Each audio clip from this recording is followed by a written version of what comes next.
그런 안정성 측면, 제동력 측면에서도 굉장히 우수한 차를 고르려고 하다 보니까 이제 다 시승을 해보고 딜러분한테 말씀을 해서 한 시속 한 80km 정도에서 다 급브레이크를 밟아봤어요. 제동력이 우수한 차들을 후보군에 올리게 됐었죠.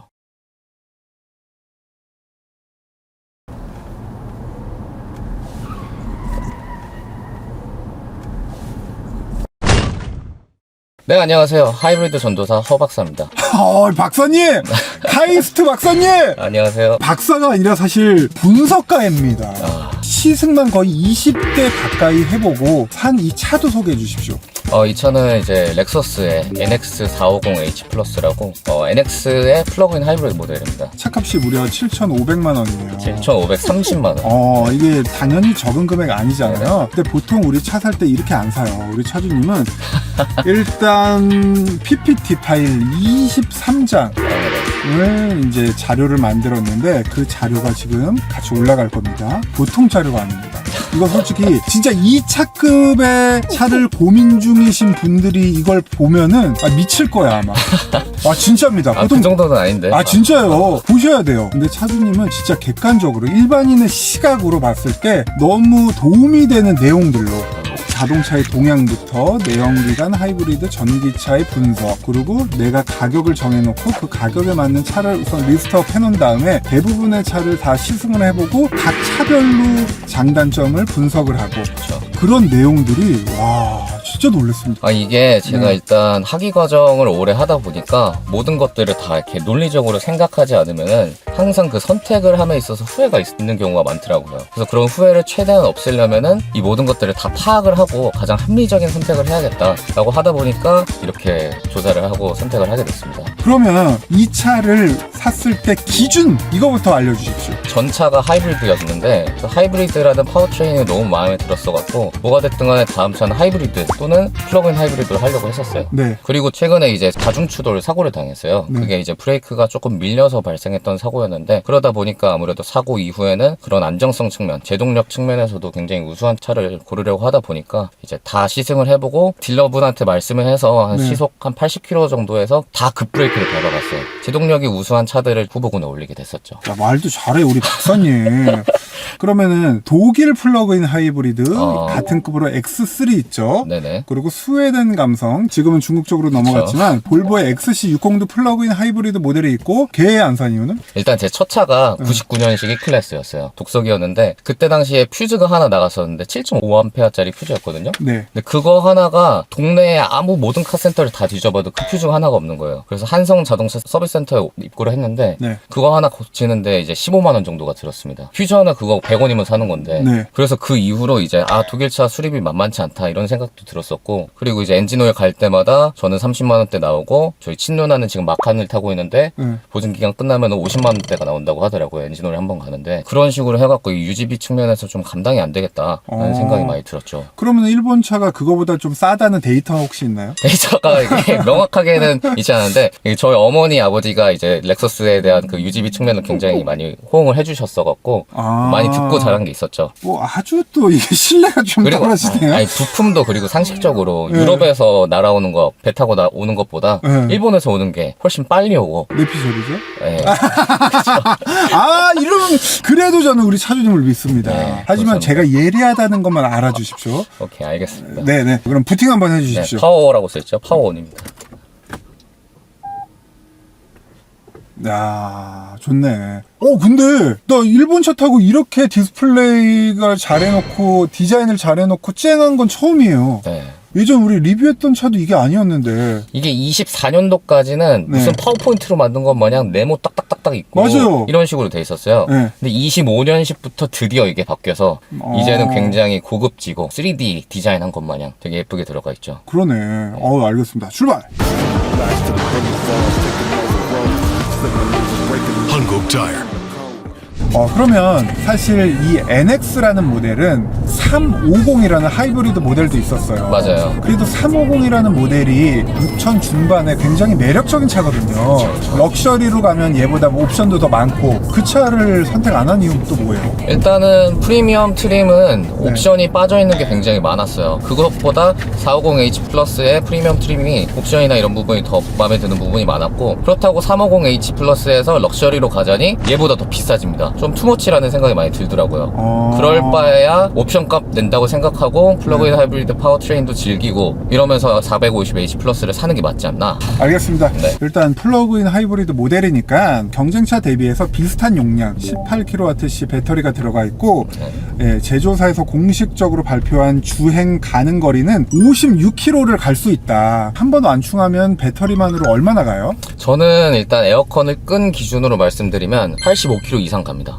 그러면 어떤 차주님이 가장 중요하게 생각하는 거는 그 안정성이었잖아요. 안전성도 있죠. 그럼 이 차의 안정성은 뭘로 증명할 수가 있나요? 일단은 제가 화학공학과 출신이다 보니까 네. 주변에 이 배터리 회사에 취업해 있는 친구들이 굉장히 많습니다. 뭐 SK온이라든지 에너지 솔루션 이런 데 다니고 있는 친구들한테 이 네. 차를 사기 전에 파나소닉 배터리를 다 물어봤어요. 네. 근데 업계에서 굉장히 완성도가 높고 안정성이 높은 배터리로 유명하다. 파나소닉. 네, 유일한 단점은 비싸다는 것밖에 없다. 렉서스나 도요타 같은 경우에는 대부분 도요타와 파나소닉이 50대 50으로 합작해서 만든 회사에서 배터리를 생산하고 있거든요. 네. 그래서 그 기술력을 갖다 쓰는 차니까 배터리도 믿음직하겠다 라는 생각이 들었죠. 그분들도 그럼 랩터 타시겠네요? 자, 알겠습니다. 네, 그분들은 현대차 안 타- 타더라고요. 현대차 타요? 현대차 파나소닉 들어가는 거 없는 걸로 알고 있는데. 자기네 회사 배터리가 들어간 차를 타더라고요. 할인이 된대요, 그게 또. 진짜요? 네, 된대요. 배터리 값에서 좀 빼주는 거. 그것까지는 모르겠는데. 그 다음에 제가 직접 시승을 하면서 네. 80km에서 급브레이크를 밟았을 때 제동력이 굉장히 우수했다는 게 첫 번째 포인트였고, 최근에 현대 캐스퍼 일렉트릭에 처음으로 들어갔다는 페달 5조작 방지 장치가 있잖아요. 네. 그거 같은 경우에는 일본에서는 진작에 차들에 많이 탑재가 되기 시작해서 네. 이 차에도 들어가 있어요. 그러면 얘 마력이 307마력. 네. 요건 이제 전기 모터까지 포함해서고. 그쵸.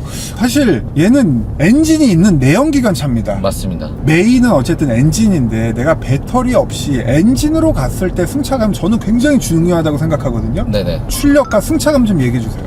배터리 없을 때도 저는 딱히 엔진에 의한 소음, 진동 이런 거 거의 못 느꼈고요. 엔진이 켜진 건 알겠지만 크게 거슬릴 만한 수준은 아니었어요. 그 다음에 출력도 전기가 다 떨어졌다고 해서 엔진으로만 가는 건 아니잖아요. 그 상황에선 하이브리드, 일반 하이브리드처럼 가는 거잖아요. 네. 그래서 모터가 개입을 틈틈이 합니다. 그래서 출력 부분에 있어서도 모자람이 없었어요. 그러면은 이제 일반 하이브리드 모드로는 연비가 얼마나 나오나요? 일단 아무리 못해도 16, 17km 이상은 아무리 때려 밟아도 나오는 것 같고, 나한테는 18에서 20이라고 적어주셨는데 왜 줄었죠? 방금 말했듯이 아무리 때려 밟아도 아무리 때려 밟아도 그 정도 이상은 기본으로 역시 깔고 박사님. 가더라. 내가 한 수 접습니다. 그리고 여기에는 아무리라는 말을 안 적어주셨거든요. 아무리. 그러니까 일반적인 상황을 적어드린 거고, 그 다음에 제가 오늘 촬영장에 올 때 일부러 전기를 하나도 안 쓰고 하이브리드 모드로만 와봤어요. 네네. 근데 24점 몇 킬로가 찍히더라고요. 지금도 전비도 7.6이 찍히고 있잖아요. 전비도 잘 나온다. 네. 차주님이 또 장점으로 써주신 게 PHV 치고는 빠른 충전 속도를 써주셨어요. 그쵸. 일단은 이 차는 최대 7kW까지 전기를 받아들일 수 있어요. 보통 그렇지 않나요? 제조사마다 좀 다를 수 있는데 네. 제가 알기로 XC60 볼보거는 3kW까지밖에 못 받아들여요. 그래서 7kW면은 얘가 맥시멈까지 충전되는데 2시간 반이면 충분하거든요. 하지만 차주님 집에서 충전 속도가 몇이죠? 집 네. 제 자리에는 3kW인데 그쵸. 회사가 7kW니까. 회사는 네. 언제든지 또 바꿀 수 있잖아요. 내가 평생 그쵸. 직장은 아니니까 대부분. 그쵸. 집이 더 중요할까요? 회사가 더 중요할까요? 집에 근데 제 칸은 아니지만 공용 자리에는 7kW짜리가 있어요. 있어요. 있어요. 거기서 충전한 적 있나요, 없나요? 한 번 있어요. 그러니까요. 사실 또 우리 박사님께서 단점을 9개나 써주셨어요. 이게 아주 오늘의 가장 하이라이트입니다. 네. 정말 분석을 하고 밤새 가면서 이 자료를 만들어서 차를 샀지만 밤새? 타보니까 이런 단점도 당연히 존재해. 그거 알려줘야 돼. 그럼 이 중에서 제 눈을 사로잡은 거 승차감, 서스펜션이 좀 이상하다. 아, 이상하다까지는 아니고 그러니까 취향의 영역이잖아요, 이거는. 네. 저는 개인적으로 조금 더 단단한 네. 느낌을 좋아하거든요. 얘는 조금 부드럽고 말랑한 느낌이 있어서 네. 개인적으로 저는 이제 요 트림보다 상위 트림인 네. F 스포츠 모델의 서스펜션이 조금 더 취향인 것 같아요. 그러면은 ES300H가 진짜 별로였겠네, 차주님한테는. 좀 그렇죠, 아무래도. 그리고 뭐 실내가 생각보다 좀 좁다라는 말씀을 해주셨는데, 맞아요. 저는 2열을 탔을 때 제가 네. 어제 GLC 300 쿠페를 리뷰했거든요. 네네. 그거보다 일단 기본적으로 헤드룸 공간이 좀 여유로워서 그런지 저는 2열 탔을 때 느낌은 걔보다 얘가 좀 낫어요. 네네. 그리고 얘는 보니까 2열 각도 조절이 되더라고요. 네네, 맞습니다. 각도 조절을 뒤로 눕히고 탔을 때는 제가 181인데 저는 사실 큰 불편함을 못 느꼈다. 네네.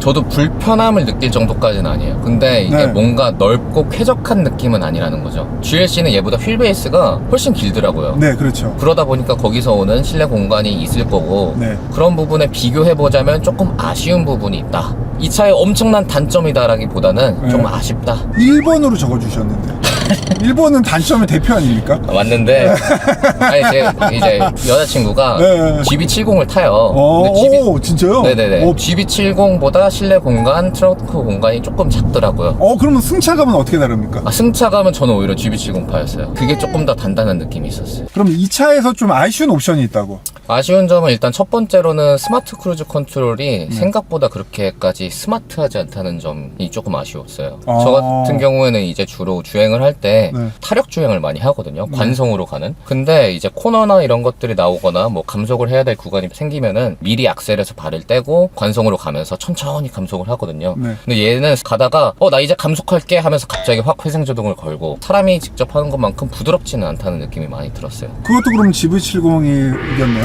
아니 그거는 아니 맞죠. 아니, GV70 GB70의 스마트 크루즈 컨트롤이 어떤지가 제가 몰라요. 그리고 또 아쉬운 게 있다고. 일단은 그 이 차 같은 경우엔 스피커가 중저음이 좀 강하지가 않아요. 저는 이제 듣는 음악들이 다 이제 흑인 음악이나 베이스가 빵빵한 음악들을 많이 듣는데 그런 음악들을 들을 때 스피커 자체가 조금 베이스가 강화가 되어 있는 그런 느낌을 줬으면 좋을 텐데 이 차는 그렇지 않더라고요. 뭐 별거 아닌 건 제가 얘기할게요. 뭐 선글라스가 안 떨어지네 진짜. 그러니까 이게 설계가 좀 이상해요. 너무 활짝 열리고 요 입도 더 막아줘야 되는데 열고 이렇게 받을 준비를 하고 이렇게 받아야 돼요.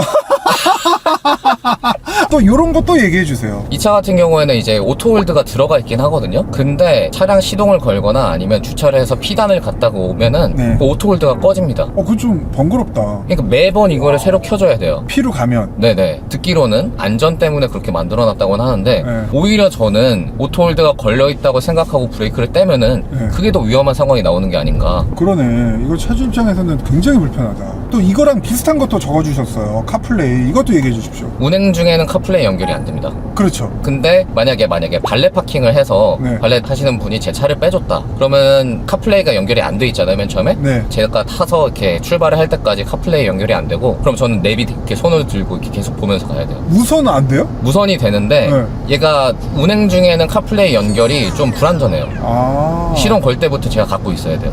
그러면 그냥 유선으로 쓰세요. 그게 더 불편하지. 선 있고 그런 게 싫어요? 네네, 깔끔하지 못하잖아요. 그리고 렉서스 이제 모든 모델 통틀어서 요게 없어서 많은 분들이 제일 불만이에요. 그게 뭐죠? 이 7,500만 원이 넘는 차에 원격 시동, 원격 공조장치 제어 이런 게 아무것도 안 돼요. 앱은 렉서스 커넥트라는 앱이 있는데 네. 이 앱에 존재하는 기능은 내비를 찍어서 차로 그 내비 목적지를 전달하는 기능 이거 하나 밖에 없고 정비 예약하고 정비 예약하고 네. 밖에 안 되고 그런 어떤 원격 제어 같은 것들이 아무것도 안 돼요. 그래서 뭐 차 타기 전에 에어컨을 틀어놓는다, 시동을 건다, 차 키가 없는 상태에서 차 문을 연다 이런 거 꿈도 못 꿉니다. GV70 완벽한데 진짜. 야, 우리 여자친구분 좀 말 좀 해주시지 그랬어요. 안 그래도 그 GB70에 그 기능 있는 걸로 저를 되게 놀려요. 진짜요? 네. 근데 황당한 거는 네. 이 기능이 미국에서 판매하는 렉서스에도 들어가 있고 일본에서 판매하는 렉서스에도 들어가 있는데 네. 국내에서 판매하는 거에는 안 들어가 있어요. 나 다시는 안 가 일본.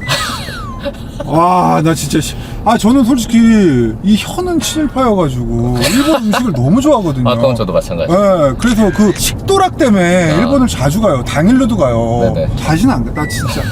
야, 어떻게, 야, 일본, 미국은 해주고 우리나라만 쏙 빼냐니네, 진짜. 저 이칼라가 네. 소니커츠를 사게 된 이유 중에 네. 그 원격 시동이 불가능한 것도 크게 작용을 했어요. 그게 무슨 말이야? 원래는 그래파이트 블랙을 사고 싶었거든요. 외장 색상. 네. 네. 근데 까만 차를 한여름에 밖에 세워두면은 내가 찜닭이 되거나 그럴 수 있을 것 같은 거예요. 원격 제어가 안 되면. 그래서 이제 흰색을 산 것도 있죠. 마지막으로 내가 플러그인 하이브리드를 타면서 가장 불편한 게 있다고. 일단은 이 차는 어쨌든 간에 엔진으로 주행하는 거리가 있고 모터로 주행하는 거리가 있을 거 아니에요. 네. 근데 엔진 오일을 가는 주기는 엔진으로 얼마를 달렸나를 갖고 그것을 기준으로 엔진 오일 교환을 해야 될 거 아니에요. 근데 엔진 오일 얼마 갔는지 안 알려줘요. 엔진 오일을 언제 갈아야겠는지 모르겠는 거죠. 그게 독일 차들은 나오던데. 근데 어쨌든 간에 1년에 한 번 이상은 엔진 오일을 교환을 해야 될 거 아니에요. 그러면은 1년 주기로 그냥 교환하면은 네. 10,000km보다는 엔진이 적게 탔겠지 라고 그냥 생각을 하면서 가려고 생각 중입니다. 그래요. 뭐 아쉬운 부분이긴 하지만 네. 차에는 크게 문제가 생기는 단점은 없다. 뭐 그렇게 말하겠죠. 내가 그렇게까지 분석을 하고 샀는데 그거 후회한다 그러면 내가 얼마나 내 스스로가 자괴감에 빠지겠어요. 그렇죠? 네, 뭐 그렇기도 하고. 박사님 맞죠? 네. 카이스트에서 이제 6년 동안이나. 네. 그리고 졸업한 지가 지금 얼마나 됐죠? 올해 2월 16일 날 졸업식을 해갖고 8개월이 넘었네요. 고생하셨네. 6년이나. 네, 오래 했어요. 의대를 그냥 한 번 더 갔네. 그쵸. 그냥 의대를 갔어야 되는데. 와. 그러면 제가 궁금한 거. 이제 차주님이 분석한 자료 보면 어코드 있어요. 아, 그것도 있죠. 네네. 궁금한데 걔는 어땠습니까? 어코드는 차 진짜 잘 나왔어요. 구형도 잘 나왔어요. 그러니까 구형은 너무 못생겼어요, 근데. 디자인이. 근데 신형은 약간 전면부 그릴 모양도 약간 머스탱이 생각날 정도로 네. 굉장히 디자인이 괜찮았어요. 그리고 실내도 인테리어가 그 정도면은 나쁘지 않다. 일본 차 치고는 라는 수준이었고 전반적인 주행 질감이나 급제동도 해봤고 뭐 다 해봤는데 굉장히 괜찮았습니다. 2열 폴딩도 되고 차는 상품성 자체는 좋았는데 네. 비교하는 대상 자체가 캠리가 훨씬 가격이 저렴하거든요. 그렇죠. 그러다 보니까 좀 관심도 많이 못 받고 있는 차량이라고 생각이 되고 네. 혼다 자체가 국내에서 차량을 그렇게 많이 못 팔고 있어요. 그래서 비인기 차종이다 보니까 나중에 감가 이런 걸 생각을 해봤을 때도 네. 좀 그렇게 메리트가 별로 없을 것 같다. 그럼 방금 또 혼다 리뷰를 해주셨네. 아, 네. 우리 박사님, 오늘 너무 질 좋은 내 경험에서 나오는 너무 감사했습니다. 네. 그러면 이제 결혼을 앞두고 있는데 네네. 결혼하기 전에도 이렇게 와이프와의 결혼 생활을 분석하고 막 그래서 막 한 겁니까? 이건 대부분 없었던 질문인데? 궁금합니다 이거. 이 와이프 몰래 뭘 분석을 할 게 있겠습니까? 그냥 제 마음이 가는 대로 했을 뿐이지. 와, 결혼은 내 감성을 그냥 맡겼다. 저는 극티의 사람이지만 여자친구 앞에서는 극 F입니다. 또 그게 왔다 갔다 된다 스위치별로. 네. 이렇게 돼야 돼요 사람은. 상황에 맞춰서 회사에서 내 모습, 또 혼자 있을 때 내 모습, 여자친구 앞에서 내 모습 다 달라야 돼요. 그럼요. 이렇게 사는 거야 인간은. 내가 T라고 해서 나는 T야, 나는 F로 절대 안 돼, 이러면 안 됩니다. 알겠습니다. 오늘 우리 차주님한테 제가 진짜 배웠습니다. 여자친구 앞에서는 가면을 써라. 가면이 아니죠. 그것 또한 진심에서 나오는 저의 모습이다. 알겠습니다. 이런 식으로 어차피 또 차를 바꿀 거 아닙니까? 차 바꿀 때마다 연락 주십시오. 그 자료와 함께. 알겠죠? 네, 알겠습니다. 알겠습니다. 수고하셨습니다. 끝! 끝!